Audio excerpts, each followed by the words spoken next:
That's a wrap. That is indeed a wrap. This is Matt Gaetz. We are live on Firebrand, broadcasting from room 2021 of the Rayburn House Office Building here at the Capitol Complex on Washington, D.C.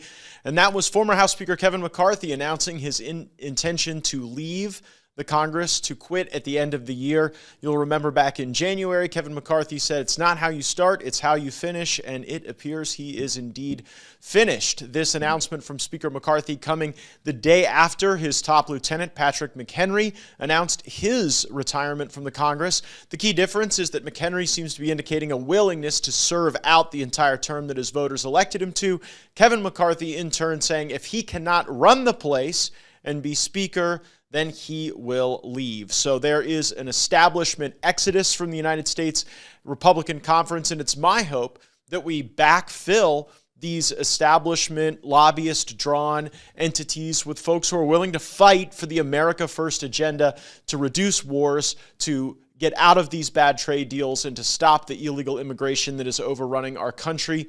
And we have to provide a check on the Biden administration that continues to spend us into oblivion and to more debt, and to defang this weaponized government that's been turned against our fellow Americans. Kevin McCarthy was not useful in that fight. In many ways, he inhibited it, and now he is leaving.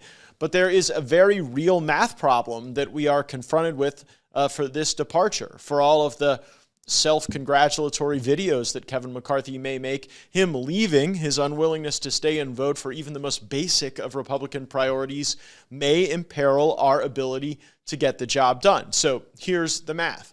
We have a 4-seat majority that we were elected to, errantly, foolishly, in violation of precedent and due process. We made the decision to expel George Santos. Now, most Republicans in the conference voted against expelling Santos, but enough voted with the errant ethics committee that he is now gone. That takes 4 down to 3. Now McCarthy is saying he's leaving at the end of the year. Takes us down to 2. And then Bill Johnson, the Republican from Ohio, has indicated that he is taking the university presidency at Youngstown State. That will leave us with a 1-seat majority.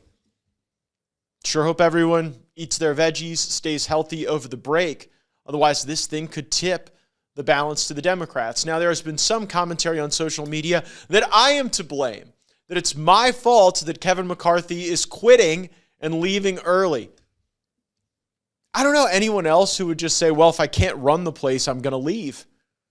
Nancy Pelosi, for all her flaws, and there are many, she at least stuck around. She didn't hurt her team by saying, well, if I can't be the quarterback, I'm just going to take the ball and go home.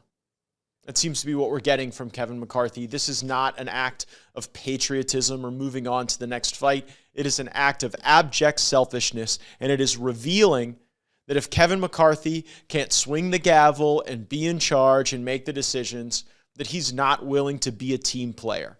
For all the criticism I've received about not being a team player, I'm here. I'm doing the work. I'm taking votes. And the Republican establishment might not like how I vote all the time, but I'm not facilitating a path to hand power to the Democrats. That would be more in line with what we see from the former speaker who is on his way out the door. Thanks so much for watching this video. Make sure you're subscribed to our channel with notifications turned on. You won't want to miss any of the breaking news.